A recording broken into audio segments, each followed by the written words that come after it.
que eu tenho que anotar, senão vai fugir tudo da minha cabeça. Mesmo eu anotando, mesmo eu estudando, se o irmão me perguntar agora, fugiu tudo da minha cabeça. Mas amém, é o Senhor que dá graça, né? Essa mensagem, na verdade, eu tinha uma outra mensagem quando o apóstolo me chamou para pregar a semana retrasada. Eu tinha uma mensagem preparada, né? E aí eu falei, vai ficar mais fácil, porque eu já tenho essa mensagem preparada. Mas aí, essa semana, eu fui enviar um convite da vigília para uma colega. Alguém que congregava comigo numa outra igreja, né? E quando eu enviei o convite da vigília para essa pessoa, ela falou para mim, que bom que você está firme. Eu estou fraca na fé. Eu estou de um jeito que eu chego na igreja, eu assisto o culto, nem ela nem cultua, ela assiste o culto, termina o culto, ela vai correndo para casa, não quer contato com os irmãos, não quer participar de nada. E eu fiquei assim, me perguntando, falei, nossa Deus, ela é uma menina que é uma mulher, né, que sempre levou a palavra. E além de pregar, ela louvava, coisa mais linda, Deus usava ela tremendamente. E aí eu fiquei me perguntando e falando com o Senhor. E aí eu estava orando por ela de noite, nessa madrugada, no começo da semana, na terça-feira. E veio essa palavra, veio para mim a palavra sobre Elias. E eu queria dividir com a igreja nessa noite. Porque tem situações da nossa vida que querem nos fazer parar. Satanás, às vezes, ele lança ameaças. E aí, antes dessa ameaça acontecer, nós já estamos parando. Nós já estamos nos escondendo por medo. Porque nós estamos agindo pela emoção. E eu queria que a igreja abrisse comigo o livro de 1 Reis, capítulo de número 19, versículo do 1 ao 8. Se a mídia for colocar no telão, é a versão NVI, tá?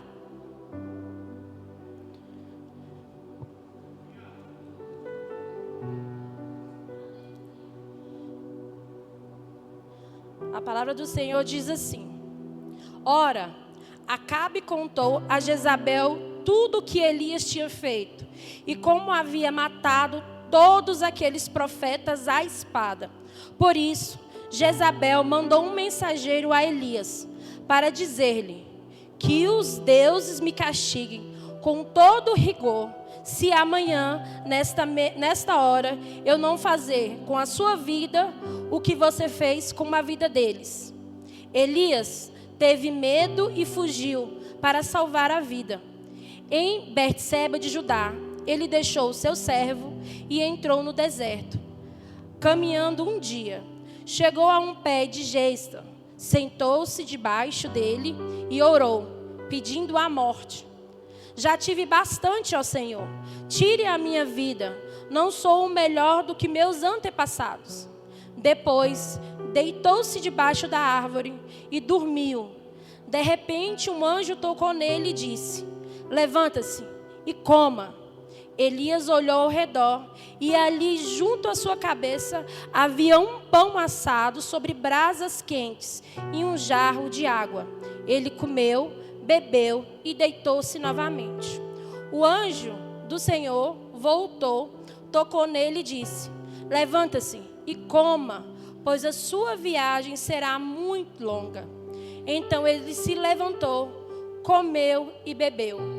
Fortalecido com aquela comida, viajou 40 dias e 40 noites até chegar ao monte de Deus.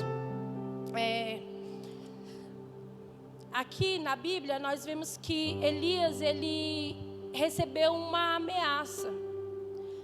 Elias, após ter vencido uma batalha, ele recebeu uma palavra. Jezabel, ela não mandou soldados atrás de Elias. Jezabel, ela não empunhou uma espada contra Elias. Jezabel, ela somente mandou um mensageiro entregar uma palavra, entregar uma ameaça. E isso foi suficiente para Elias fugir. Para Elias, o homem que tinha acabado de vencer uma batalha, ter medo e se esconder. E a palavra vai nos dizer que Elias vinha já de uma trajetória bem árdua antes dessa batalha no Monte Horebe, né?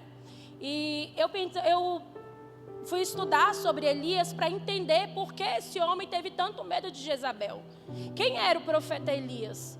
E quando eu comecei a estudar sobre Elias, eu vi que na Bíblia não relata sobre a infância de Elias, não relata sobre a mocidade de Elias. A Bíblia vai começar a relatar a vida de Elias a partir de Reis, capítulo 17.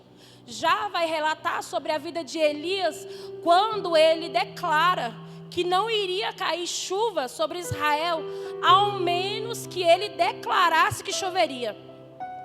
Então a história de Elias começa a ser narrada nesse ponto, onde ele declara que não ia chover, a não ser que ele declarasse que choveria.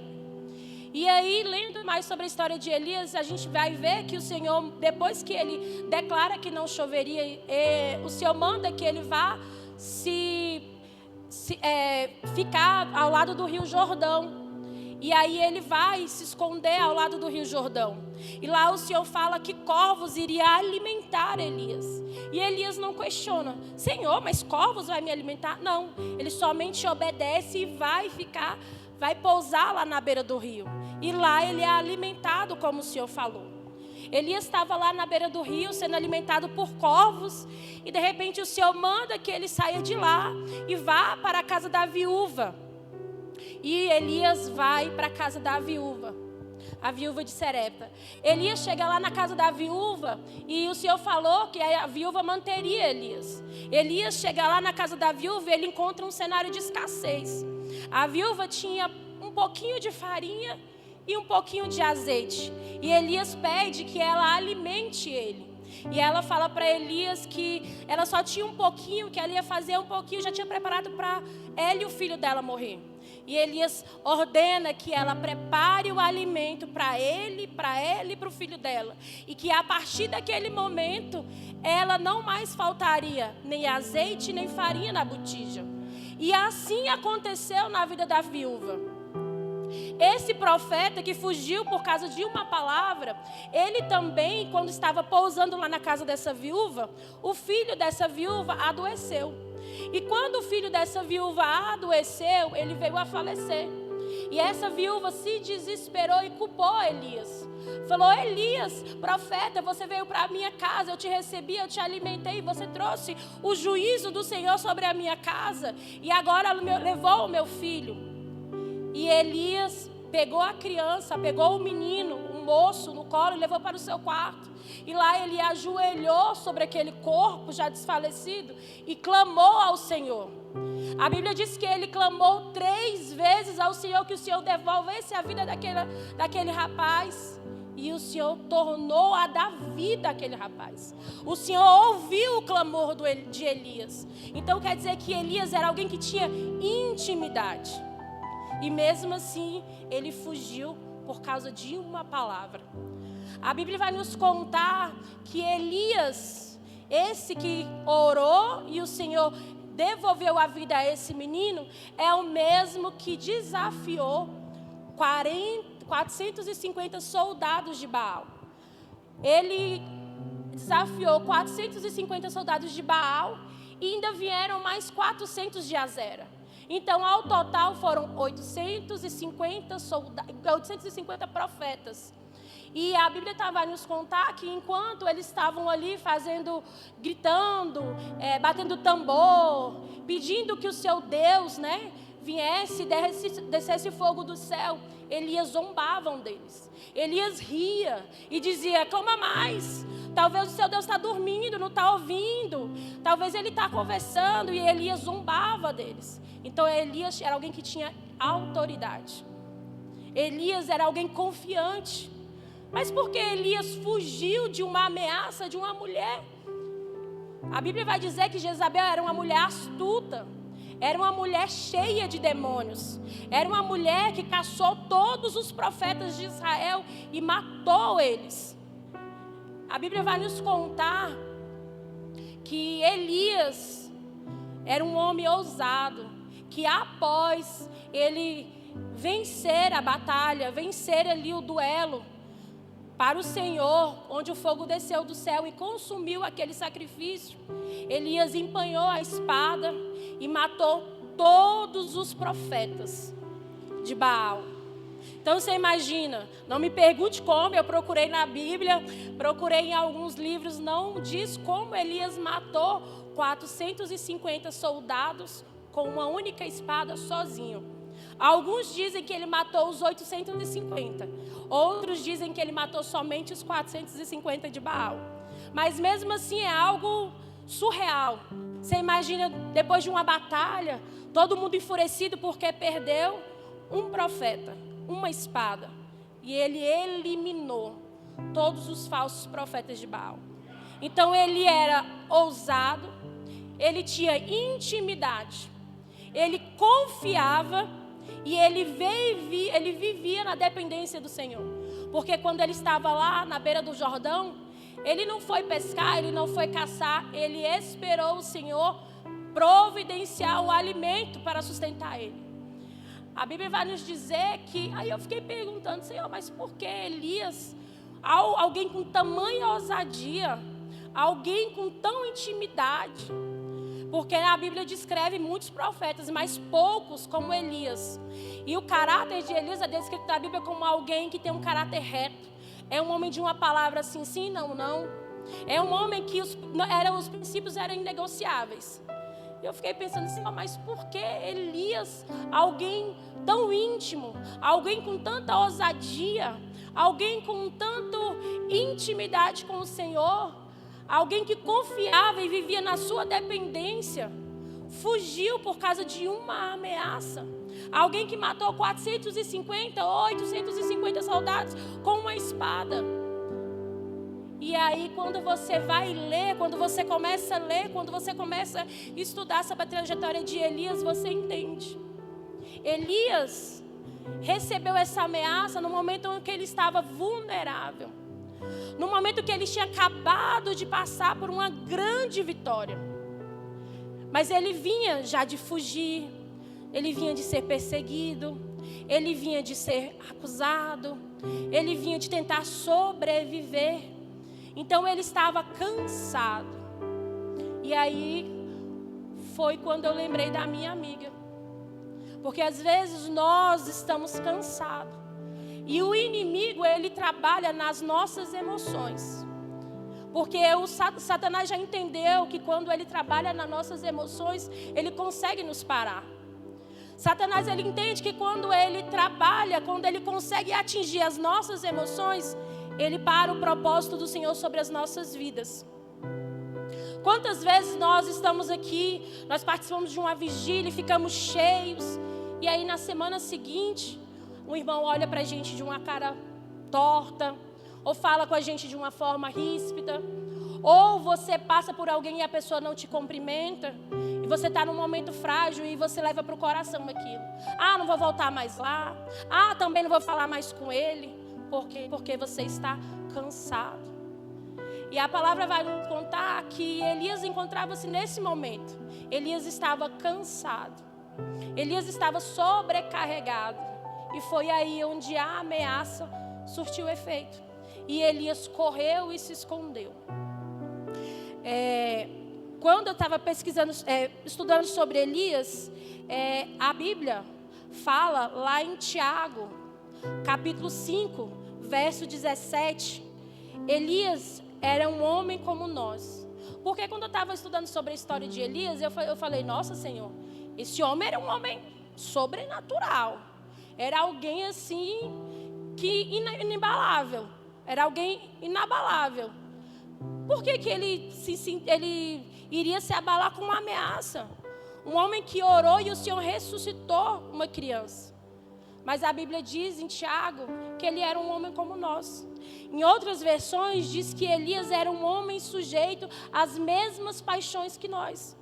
Então quer dizer, Elias tinha medo, Elias tinha insegurança, Elias tinha as mesmas dores e as mesmas dificuldades que nós. Ele não era um super-homem. E o inimigo, ele não precisa ser um grande inimigo. Ele só precisa nos encontrar enfraquecido. Ele só precisa nos encontrar abatido.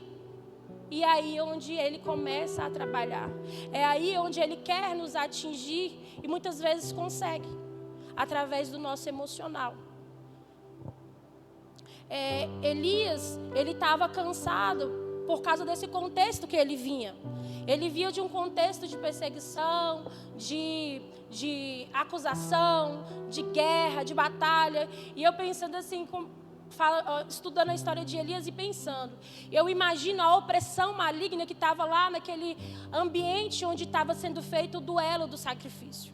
Você imagina 850 profetas de Baal, de Azira, gritando e chamando o Deus dele. E a Bíblia diz que eles se mutilavam porque eles acreditavam que se o sangue escorresse, o Deus deles iria resolver, iria descer fogo do céu.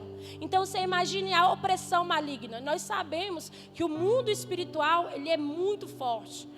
E Elias estava ali de uma forma que ele estava muito exposto. Ele se sentiu sozinho. Eu lembrei de uma história que diz que um homem estava andando, né, no caminho. E ele estava num lugar assim, sozinho. E estava meio escuro. E aí ele estava andando e de repente ele escutou atrás dele um latido. Um latido bem alto, um cachorro latindo. E aí aquele latido foi ficando mais perto. O que ele fez? Ele não olhou para trás. Ele agiu por impulso, com medo, ele saiu correndo. Ele correu, desesperado, com medo. E aí logo ele viu uma cerca. Quando ele viu essa cerca, ele pulou. E após ele ter pulado essa cerca, ele olhou para trás. E quando ele olhou para trás, o cachorro estava lá, latindo, mas estava parado. Ele estava fugindo de uma ameaça que não poderia alcançar ele. Dessa mesma forma somos nós. Às vezes nós queremos nos esconder. Nós queremos abrir mão daquilo que o Senhor já separou, já reservou, já determinou sobre as nossas vidas, com medo de uma ameaça que não vai se cumprir na nossa vida, com medo de uma ameaça que não pode nos atingir, porque nós somos comprados e lavados e remidos pelo sangue de Jesus. Então, Elias ali, ele fugiu, mas não é porque ele não confiava no Senhor, não é porque ele não acreditava mais, não é porque ele tinha apostatado da fé dele. Era somente porque ele precisava descansar, ele precisava se alimentar para voltar ao propósito. Quando Elias ali se escondeu, eu fiquei pensando, quantas vezes nós não somos assim? Às vezes nós estamos tristes, nós estamos chateados com alguma situação. E a primeira coisa que a gente pensa assim, eu vou largar esse marido. Eu vou largar esse emprego. Eu vou deixar de ser crente. Esse negócio de ser crente não é para mim. Qualquer coisinha, esse negócio de igreja, não dá não. É quarta, sexta, é domingo, eu não vou. Porque tem, não dá para mim. O nosso primeiro sentimento é parar. É desistir, é abandonar, ou então é vir, mas ficar ali, não querer comunhão, não querer participar, não querer fazer aquilo que o Senhor já determinou sobre a sua vida. É abrir mão do propósito do Senhor sobre a sua vida, é não querer deixar ser usado pelo Senhor. E quando estava vendo sobre Elias, sobre essa situação, né, de ele querer parar, eu lembrei que muitas vezes nós paramos por falta de alimento. Quantas vezes nós estamos entristecidos e nós não olhamos para nós para analisar a nossa vida espiritual? Senhor, do que eu estou precisando? Qual é o alimento que minha alma deseja neste momento? Porque eu estou angustiado e eu não sei explicar. Porque eu estou triste. Porque eu quero parar e abandonar tudo. Porque falta alimento, falta palavra, falta beber do rio que flui, que é o Espírito Santo. Quantas vezes nós entramos e saímos, e não bebemos do rio, e não damos lugar para esse rio fluir de dentro de nós. Nós chegamos aqui, muitas vezes nós queremos assistir um culto. Nós não queremos cultuar ao Senhor. Porque quando nós cultuamos o Senhor, nós chegamos aqui quebrado. Quantas vezes eu já cheguei aqui quebrada, com problemas, e eu chego aqui e eu falo, Senhor, fala comigo. E eu começo a louvar, e às vezes eu até fico com vergonha, porque eu louvo alto, eu tenho uma voz alta. E aí as pessoas olham assim, mas é a minha forma de adorar o Senhor. E é ali onde a minha bateria é reabastecida para a semana, para aguentar um outro dia.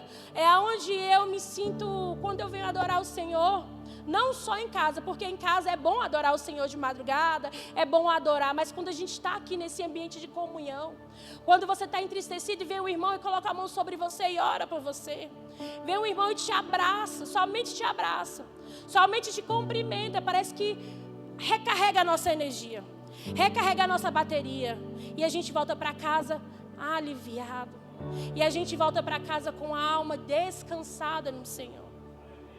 E foi isso que aconteceu com Elias. Elias precisava descansar. Quando Elias fugiu, ele sentou ali embaixo do pé de Zico e ele pediu a morte. E eu fiquei pensando, Senhor, mas será que ele queria morrer mesmo? Porque se ele queria morrer, ele tinha ficado lá, esperado Jezabel chegar e matar ele. Por que ele fugiu e se escondeu se ele não queria morrer? Às vezes nós não queremos parar, nós só não sabemos como encontrar de volta a rota. Às vezes nós não queremos desistir, nós só não sabemos como nos posicionar. Mas o Senhor hoje me trouxe aqui para lhe dizer que se você precisa de posicionamento, se você precisa de um redirecionamento, o Senhor está aqui para fazer isso por você. A palavra do Senhor está aqui hoje para alimentar a sua alma. A palavra do Senhor está aqui de novo para te dizer, ei filho, eu sei que dói, eu sei que você está cansado, ei, descansa em mim, se alimenta da minha palavra, bebe do meu rio, que flui de dentro de você, e volte ao caminho, e volte ao propósito. Elias venceu 450 soldados. Mas ele não venceu o medo.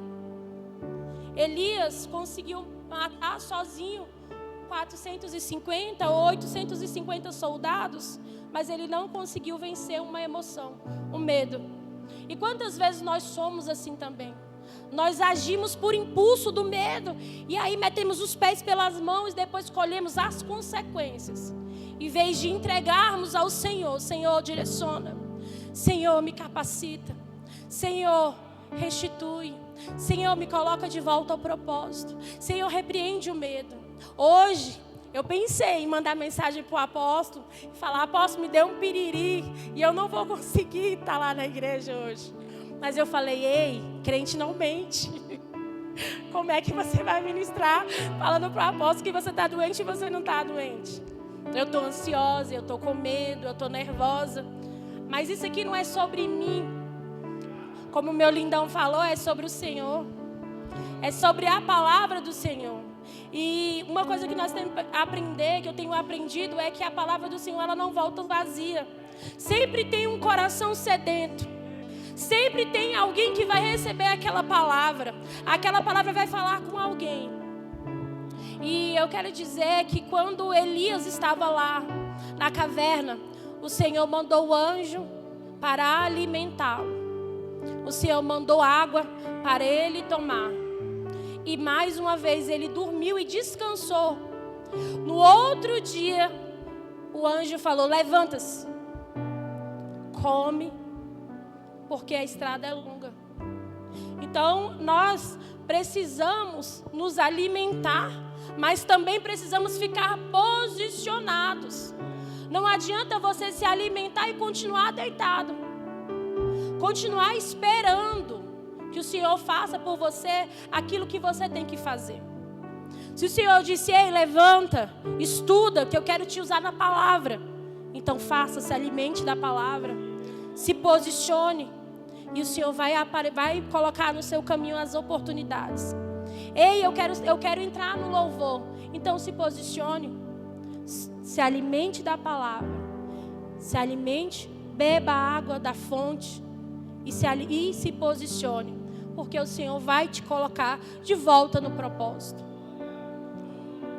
A Bíblia vai nos contar que Jezabel ameaçou Elias de morte. E ela não disse assim, ela poderia ter pegado os soldados, ido lá encontrar Elias e matado ele, se assim o Senhor permitisse. Mas não, ela falou para ele assim, amanhã. Porque ela sabia que naquele dia, Elias tinha feito um grande feito. E muitas pessoas tinham visto aquilo. Então, ele tinha ganhado a simpatia até do rei que era pagão, que idolatrava outros deuses. E aí Jezabel, muito astuta, falou, hoje não, mas amanhã eu te pego, neguinho, na curva. Então, ela fez o quê? Ela esperou o dia seguinte. E quantas vezes nós vivemos algo com o Senhor hoje, nós estamos aqui pulando e Satanás está esperando ali, um deslize, para nos pegar no amanhã. Para que nós não vivemos o amanhã do Senhor nas nossas vidas. Para que nós não vivemos o propósito do Senhor nas nossas vidas. Então nós temos que ter cuidado. Se hoje você está de pé, vigie para que amanhã você não caia. Se hoje você está cheio, continua se enchendo. Continue buscando na palavra. Continue buscando na oração. Para que o inimigo não venha te pegar de espreita amanhã. E a palavra vai dizer que Jezabel, ela ameaçou Elias de morte. Mas Elias não conheceu a morte. Porque não é o nosso inimigo que define como nós vamos terminar. Ou como nós vamos prosseguir na nossa caminhada. É o Senhor que determina o fim das coisas. Não é o inimigo que vai determinar como nós vamos acabar. Não é o inimigo que vai determinar, é o Senhor que determina o fim das coisas. A apóstola falou esses dias que é melhor o fim das coisas do que o início. E para Elias foi assim. Foi melhor o fim de Elias do que o início. Quem sabe da história de Elias vai entender o que eu estou falando. A Bíblia vai dizer que Jezabel teve uma morte terrível. Jezabel, aquela que ameaçou, aquela que matou os profetas, que ela dizimou os profetas que tinha em Israel. O que sobreviveu fugiu. Ela matou todos os profetas. Ela era uma mulher perversa, uma mulher de coração mau, uma mulher estrategista. Mas a Bíblia diz que ela morreu comida pelos cães. Ela estava sentada numa janela. Um servo empurrou ela, ela caiu, os cachorros comeram e não sobrou nada. Somente o esqueleto, a palma das mãos e a palma dos pés. Aquela que ameaçou o profeta, que disse que mataria ele. No amanhã, no dia seguinte, ela morreu. O profeta não. A Bíblia vai nos contar que Elias não conheceu a morte. Elias foi assunto ao céu, numa carruagem de fogo. Ele cumpriu o propósito do Senhor e depois subiu aos céus. Então ele não conheceu a morte. A ameaça que Jezabel fez sobre a vida de Elias nunca se cumpriu. Elias não conheceu a morte. Ela sim conheceu a morte, ainda foi comida por cães e nem teve um enterro. Porque era de costume rainhas e reis serem sepultados. Ela nem teve um sepultamento porque não tinha corpo para sepultar. E assim também é com o inimigo das nossas vidas. Ele não tem poder para nos parar. Quando você se sentir entristecido, enfraquecido, desanimado, querendo parar, querendo desistir, clame ao Senhor. Diga: Senhor, Tu é o Deus Todo-Poderoso. Tu é o Deus da minha vida. Senhor, Tu é o Deus das minhas emoções, Pai. Senhor, me alimenta. Senhor, derrama da Tua água da vida sobre a minha vida, Pai. Me coloca de volta direto no propósito, Senhor. Pai, me sustenta, Senhor Jesus. E assim o Senhor vai fazer nas nossas vidas. E a palavra vai me dizer que quando Elias comeu, bebeu e o Senhor mandou ele prosseguir, ele ainda teve um longo caminho antes de ser arrebatado.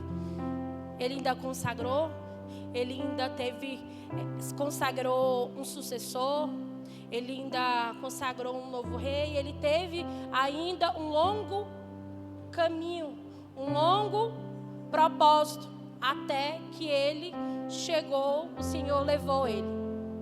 Então é assim nas nossas vidas. Quando nós pensamos em parar, quando você estiver entristecido, lembre-se, o seu propósito não acaba, não está perto do fim, ele só está apenas começando. Aquilo que o Senhor quer fazer na sua vida só está apenas começando. Mas Ele precisa que nós nos coloquemos de pé, que nós confiamos nele e que nós venhamos depender totalmente do Senhor, como Elias fez. Eu aprendi muito com essa palavra sobre Elias, com a história de Elias, porque eu aprendi que nós devemos confiar 100% no Senhor. Porque nós falamos assim, Senhor, eu confio em Ti. Mas o Senhor fala assim, faz isso. Aí tu fala, mas Senhor, eu vou largar meu emprego? Mas por que como é que eu vou comer? Aí o Senhor fala, eu tinha muito isso. A oferta ali na vida do irmão, eu falava, será que é de Deus mesmo? Senhor, manda um sinal. Se passar uma mulher ali de vermelho, é porque é para me entregar. Senhor, se alguém falar a palavra glória a Deus agora, é porque é para me abençoar essa vida. E eu ficava testando, porque o meu coração ainda estava preso. Hoje em dia eu já vejo que é diferente. Eu já consigo caminhar na dependência do Senhor. O meu coração já não é mais como era antes. E eu tenho pedido ao Senhor, Senhor, trabalha no meu caráter, trabalha no meu coração, trabalha nas minhas atitudes, trabalha na minha postura. Senhor, muda o meu caráter. Senhor, que eu tenha mais intimidade contigo. Senhor, que eu venha viver na dependência de Ti. E é assim que nós devemos pedir ao Senhor. Intimidade, autoridade, dependência. Mas nada disso vai acontecer se nós não nos posicionarmos e confiarmos no Senhor. E entregarmos a Ele os nossos caminhos. Agora eu gostaria de pedir para os irmãos abaixar a cabeça. Não precisa ficar em pé. Quero fazer uma oração com vocês. Eu queria pedir que você entregasse ao Senhor aquilo que tem te feito entristecer, aquilo que muitas das vezes tem feito você querer parar, aquilo que tem te angustiado, aquilo que tem te entristecido, aquilo que tem feito você muitas vezes querer olhar para trás. Ei, da onde você veio, não tem nada para você lá. O Senhor manda te dizer que hoje é a noite onde as ameaças foram quebradas. Entregue a sua mente, o seu coração, as suas emoções ao Senhor. Espírito Santo de Deus, Pai. Pai, visita cada coração aqui nesta noite, Pai. Senhor, aonde estiver um coração, Senhor, angustiado, Pai. Oh, Senhor, renova as forças, Pai. Repreende todo sentimento, Senhor, de tristeza, de desânimo, de angústia, Senhor Jesus. Pai, visita, Senhor, os seus lares, Pai, o seu trabalho, o seu celeiro, Espírito Santo. Senhor, age, Pai, na sua vida, Senhor, espiritual, no seu coração, na sua mente, Pai. Renova ele, Senhor Jesus. Dá um ânimo, Senhor Jesus. Pai, derrama, Senhor, o teu Espírito Santo, Senhor, como um bálsamo, Jesus, sobre as vidas, Pai. Em nome de Jesus eu te peço, Pai, e te agradeço, Senhor, porque sei que Tu é poderoso, porque Tu és fiel, Senhor Jesus. Em nome de Jesus.